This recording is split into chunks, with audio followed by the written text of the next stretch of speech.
You're listening to the N2K Space Network.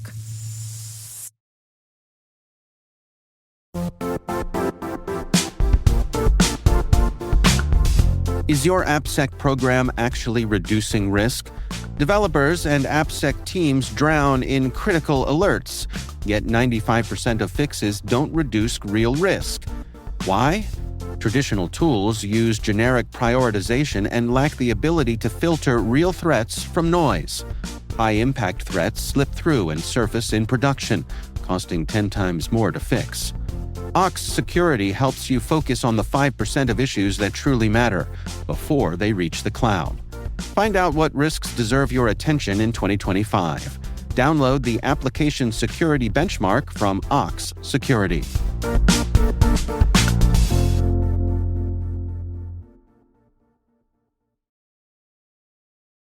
In the United States in the early 2000s, the STEM movement was born to encourage more people to get involved in science, technology, engineering, and math, and shore up the pipeline of engineers and scientists eventually entering the workforce. The drumbeat for STEM was seen as vitally necessary to ensure future American innovation and competitiveness. But all these years later, it's worth asking, did that enthusiasm to shore up these vital sectors also do long-term damage to support for the humanities? And does it even have to be a binary, arts or science? What if there was another way, maybe a better way, to approach all of this?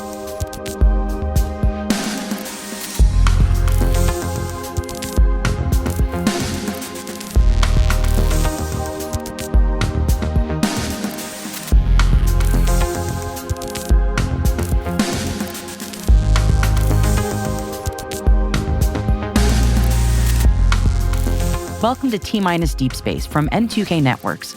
I'm Maria Varmazes. Today's guest embodies what it means when we say that arts and sciences enhance each other and deepen our comprehension of each. Agnes Chavez created STEMarts Lab with a mission to empower youth through art, science, and technology. She has created several educational programs that involve students developing installations that communicate STEM subjects through art. Agnes starts our conversation by sharing with me how she started her company. I am, first and foremost, an artist. So as I studied art and always have been an artist, the kind of art that I do is new media art, digital art, creating experiences that are interactive and participatory experiences. And I didn't always do that kind of art because, of course, it evolved. It wasn't available when I started in art school. So, but I've always been attracted to science and technology. And science and technology has always informed my art. And so as it evolved, I also found that I always wanted to incorporate education and working with youth in everything that I do. So through that exploration over time, I ended up developing several education programs that use art as a process, that use art, science, and technology as a way to empower youth. And that ended up turning into a nonprofit organization that I started in 2009 called STEMarts.com. And that is our mission, empowering youth through art, science, and technology. And we do that by having the students become part of our process, of our exploration. So we're a digital media creative production studio. Like we work together as a team with coders and artists and scientists to design sci-art installations. So installations that communicate science through art and that are interactive and participatory and so forth. And the students become part of that whole exploration. First, learning the science from scientists that are on our team, and then designing how we're going to create these experiences. And then finally, they're part of all the making of the art. And then finally, at the end, when we present the installation as we travel in festivals, at museums, then they get to be the experience guides, we call them. And they are there to communicate to the public what it's about, show them and help them interact. How do we interact with this? So they get to be part of the entire experience. So it's a STEAM Youth Leadership Program as part of a sci-art creative production studio. That is such a cool idea. I was mentioning to you before we started recording that I looked at your website and it was sort of that visceral, like, wow, that looks really cool. And I'm sure if I was there in person, it would be even more so because it would be immersive. And I feel like I'm doing a disservice to people for not asking if you could maybe describe what some of these installations are like. I'm sure they're all very different, but I'm going to encourage people to go to the website to check them out for themselves because they are really cool. But like, walk me through just some examples of what you might see and experience. Yeah, I think the materials that we work with are light and sound and data visualization. So what you often see is some kind of light projection. And in the piece called Space Messengers, for example, it is an actual projection piece onto a building, large scale building, usually 40 feet wide by 10 feet high. So you can imagine that kind of scale. And there's this projection of moving images. Then you're also hearing sounds. We work with a sound engineer, sound designers, and they create soundscapes that are all integrated in terms of how you feel when you hear the sound and see the lights and see the movement. Then there's movement in the sense that there's some kind of interactive where the participant is actually using their body to interact. So it's very multimodal, what you experience. So you use your body to, in Space Messengers, it triggers these silhouettes that are seen projected on the wall, your silhouette. And as you move your hands, it triggers content that comes out. So you'll hear a video that comes up, a little video clip from one of our youth or one of our scientists sharing their insights. You'll see messages floating around on the wall that are the voices of our youth that are sharing their ideas about space, about the universe and our place in the universe. Very often, it's meant to make people feel relaxed and contemplative and reflective, to think about, provide thought-provoking experiences. It's not meant to play a game or dazzle, or it's meant to really create contemplate a space, to contemplate our role in the universe. It's very much, our themes are very much based on space in the universe. And then when we work with augmented reality, which is not a projection, it's your phone. And when you scan a QR code, something appears through the phone in the physical space. And those objects are also meant to create an immersive experience because all of a sudden it transforms the outside world. Let us say you're looking at the mountains or you're looking at the buildings around you, and all of a sudden some art object appears in it to kind of take you to another place in your mind of what's possible. So it's another way of being immersive, even through the augmented reality, and interactive too, because you touch the screen to make something happen. So we're always looking for that audience participation so that they become part of the art as well. Yeah, and I imagine that they would also retain it through that interaction, more easily retain than being just a sort of quote unquote more passive recipient of that information. Can you tell me a bit about so you're talking about space communicator, space messengers. Tell me a bit about the science that's going on there too, and sort of what the students are working on in terms of the data, what they're doing there, because it sounds really neat.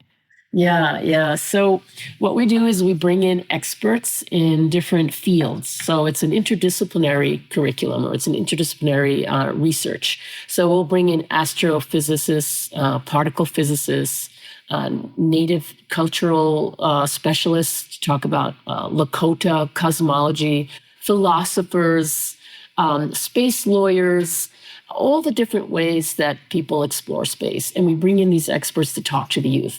And they do that through Zoom calls, or we have one-day boot camps, or many different ways that we bring them in to connect with the students. And that's how they learn the science. That's how they learn the space science and everything about space. And then that is the inspiration. That's what informs the content that then is communicated through the artwork. Yeah, I'd love to hear what have the youth said after they've been through. They've worked on this. I imagine this is very transformative for them because it's not every day you get to work on an opportunity like this and do something I imagine many of them have. I'm just thinking if I was much younger, I don't even know when I would have had an opportunity to work on something like this. So I mean, this is just quite an amazing thing to be a part of. I know it is. It's like, I wish I had this when I was young. I had Star Trek. That's all I had. Same. So, I mean, and even if you take physics in school, you're going to take it in a textbook format. And this is learning about physics through a physicist working at CERN, working at LANL. And we bring in people who are researchers. This is their passion. They're looking for black holes. They're looking to understand the fundamental, nature of the universe. These are the big questions of humanity that they're asking. And they get to hear it from people who are doing the work. And so they can tell the difference. And it definitely expands their mind. We have students that have been through the program for years, and they're still involved with us. And they talk to us about how it's changed their perspective on humanity, because we ask those big questions. And people forget that scientists are asking big humanitarian questions, like where do we come from? Even though they're doing it in a scientific way, the fundamental question is what are we made of? Where do we come from, right? So I think that when they hear that from a project that's doing it through art, and through not just from the learning the math, right, but they're learning what is the reason why science exists, right? Then it kind of expands their minds. And that's kind of what we're trying to do. We're trying to build a sense of connection to our universe and to each other. One of our missions is to expand our identities as planetary citizens, to understand that we are a rock in space, connected to outer space as our backyard. It's not something that's out there. It's where we come from. We come from exploding stars. These concepts seem abstract, but if you really take time to contemplate them, then I believe that it can build a certain connection to Earth itself and to each other as citizens that share this planet, this delicate planet. So it's very much, in a way, environmental in the sense that it's environmental because we're looking at the whole environment that we live in, which includes space. But we're doing it through really developing science literacy. So we make sure that the scientists are communicating the science directly. So they're learning the science directly from scientists. So it's not just, too abstract in that sense. But then when it comes to the art making, we get to use poetic license, right, to interpret that in a personal way, in whichever way you want to interpret that. So it has both. But fundamentally, I think that is the mission of STEMarts and of the Space Messengers Project, is to develop that artistic, scientific, and what I call humanistic literacy, and to expand our identities as planetary or even interplanetary citizens.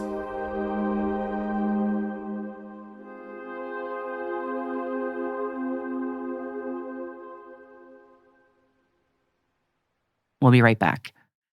This episode is brought to you by Audi. The road is calling.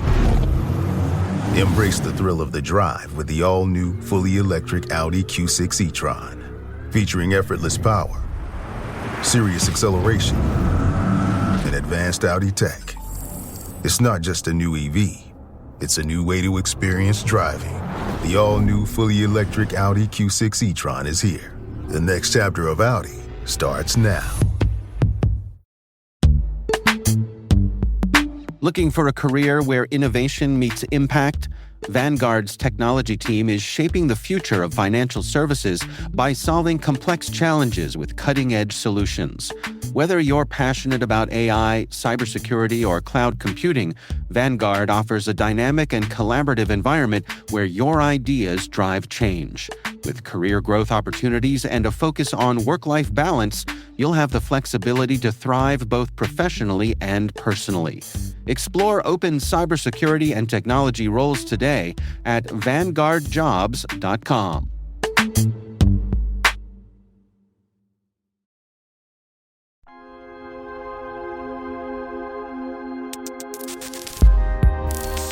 That is a powerful set of statements. I'm just sort of letting that marinate a little bit for me, because I I find what you do incredibly amazing and inspiring, and I want to see a lot more of it in this world because I think I love that you're making that happen, and I'm just kind of like, wow, this is just so cool. A lot of what you're saying also resonates with me personally because we were talking about this earlier about I hate seeing the arts often sort of shunted to the side in a lot of these discussions about arts and, about the sciences, but also when we're talking about these deep fundamental questions of like, what is science trying to do? Why, art has an incredible role to play in not just helping us communicate, but also helping us really resonate with what we're learning and applying it to us as human beings. I think that is just what you're doing speaks volumes about that. And I just want to see more of that in the world. I love to hear from folks like yourself about the importance of the arts in this context, especially because, we don't have to really sell, well, maybe nowadays we do a little bit more, but we don't usually have to sell people on the importance of science. Usually it's like, yep. But often arts are the first things that get cut from curricula, and it's heartbreaking to see. And I would just love to hear, I guess, this feels very transactive, but like your pitch on why the arts matter so much. If you don't mind indulging me on that. Yeah. It's funny because STEMarts was born in 2009 as a reaction to the STEM movement. Like it had just started in 2007, 2008, 2009. And I was seeing all of these announcements for the government looking for innovative solutions to STEM because our kids were really lagging behind in science and math. And it was determined through a paper that was written that identified that gap, and that if we didn't do something about it, it was a matter of national security, because if you're not able to be competitive, right, in science and math, you would lag behind in the world. So it started as that. I heard that call, but it was at the same time that the dot-com was happening, the dot-com crash, and the art and science department, the art and music departments were being cut, like budgets were being cut. And that's when I kind of put the two together. And the STEAM movement had not started yet. The STEM movement was there. But adding A to STEM, adding the arts to STEM had not started at that point. But I asked that question, why not? And because the arts, very often the arts incorporate science and math into it. It's in there. And so I started the program based on the idea that they were equally important and could support each other if it was taught in an integrative way. So that's how STEMarts started. So I think that, the arts, just like the humanities, because they used to be also very much interconnected, and now they're kind of separated, but really arts and humanities, I see it as one. And so it's about really going back to ask the why questions, and then the how do we understand ourselves in the universe through whatever medium, whether it's through the art or through the science or through the technology. Even being from New Mexico, we bring in a lot of our cultural specialists from Taos Pueblo and from Lakota communities to share their particular native science, which is the way that they understand the universe, through their cultural references. And that is important too, another way to understand ourselves, living more in balance with nature. So all of these different ways. So I guess the short answer to your question is that it's just art and science are just one of many ways to understand the world around us. And I think that that's the perspective that we take. But art in particular is a very powerful way to communicate what it is you're discovering or you're learning. It has that power to reach human beings through their emotions, through all the senses. And that's what makes it we teach it as a process. We say art is a process through which to understand ourselves. Yes, you can make art that hangs on your wall and beautifies your home, but our particular goal in this project within STEMarts Lab is not so much to do that. That's an outcome that could come out. You can create some pretty cool things that come out of it. But what we teach is how to use art to as a process to understand ourselves and the world around us. And in our particular case, to communicate science concepts. It's also really a powerful tool. So we teach that way of understanding art. And then it's something that that is so natural, right? That if you don't have to be an artist to understand the power of art in that sense. What always strikes me when with what you said, and often when I reflect on the process of art, is how much it parallels the process of science, the scientific method, and how it just always it gets me so much that in a lot of our discussions, at least in the United States, how much we try to separate the two, and they really are in parallels.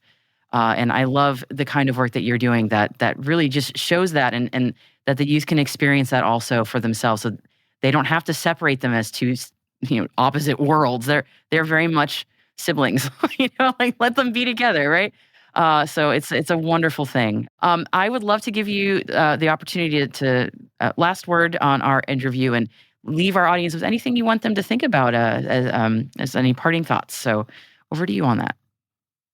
So yeah, I think the other thing that is really like core to what we do is the exploration of technologies, emerging technologies. And why is that important? So why do we not do, for example, landscape painting or clay sculptures? Why do we do digital media art? Why do we use emerging technologies like virtual reality, augmented reality, projection mapping, data visualization? These are the tools that we explore. And I think the reason is that technology is so much a part of our world that if we're really preparing students for the 21st century, which is part of what STEMarts is doing, because we talked about how it's expanding their mindset, right, and their connection to the universe, but it's also a STEAM youth leadership program. So we're preparing students for the 21st century. And what that means is they have to be really up to speed on how to use technology, embrace it, and know how to use it to communicate and express themselves, and not just as, not as a consumer. So meaning creation tools. So we teach them how to create using technology. And I think that is a really big part of what we do. The art and the technology are so interconnected now. So you can create art using technology. And recently we started to integrate artificial intelligence. So that's the latest technology. But we're always on the cutting edge. Whatever is the latest technology, we bring it to people, bring it to the students. The other thing that's really important to us is the democratization of technology. So what we do is we work, since we're based in Taos, New Mexico, which is northern New Mexico, we really work with our rural communities, because if we really want to create equity in the world where everybody has access and everybody has a chance to have a voice in what's going on in the world, then we need to find a way to reach those communities, those rural communities. So technology is a way to do that. And we make an effort to make sure that these students have access either remotely to it, and then can actually have hands-on experience working with these technologies. So I think that aspect is also really an important aspect of the STEMarts Lab mission. And more recently, we're teaching them artificial intelligence. So we got a grant from the Patrick McGovern Foundation to bring AI for social good. Their whole mission is AI for social good. And so we're bringing that new technology to students in all these rural communities and teaching them how to use it within their own communities. So it's a little bit of an example of some of our outreach initiatives. That's fantastic. And Agnes, I have really enjoyed learning about what you do and talking to you about something, as I said many times, is really near and dear to my heart. So I want to sincerely thank you for taking the time to talk to me today about the incredible work you're doing. And I'm going to also encourage our listeners to please check out STEMarts.com, because there's so much good stuff on the website. I had a blast looking through it, and I'm just like, I hope I can go see some of this work in person, because it just looks amazing. So thank you for what you do. Thank you. And I'll just say, if you want to see it in person, we will be bringing Space Messengers to the Taos. There's a festival called the Paseo. It happens September 12th and 13th. And we're going to be launching our new Space Messengers AI at that festival. So you can mark your calendars and see it there. We're also going to be presenting our augmented reality installation at the Atomic 66 Festival in Albuquerque in June, I think 11th through the 13th. And hopefully we are planning to be also at the Las Cruces Space Festival in September as well. So there are several opportunities. So if you go and visit our website, you'll see the latest opportunities to see the work that we do. And if there's any youth out there, that want to get involved, they can come visit our site too and sign up to be an ambassador. It's all free. All our programs are free. It's for New Mexico youth. So we are not in other states. We're in New Mexico right now. And so New Mexico youth from any part in the state can participate. And because we do remote learning and be a part of these projects.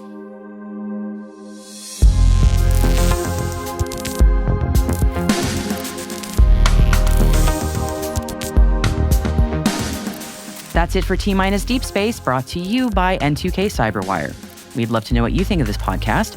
You can email us at space@n2k.com or submit the survey in the show notes. Your feedback ensures we deliver the information that keeps you a step ahead in the rapidly changing space industry. N2K senior producer is Alice Caruth. Our producer is Liz Stokes. We are mixed by Elliot Peltzman and Trey Hester, with original music by Elliot Peltzman. Our executive producer is Jennifer Iben. Peter Kilpie is our publisher, and I'm your host, Maria Varmazes. Thanks for listening. We'll see you next time.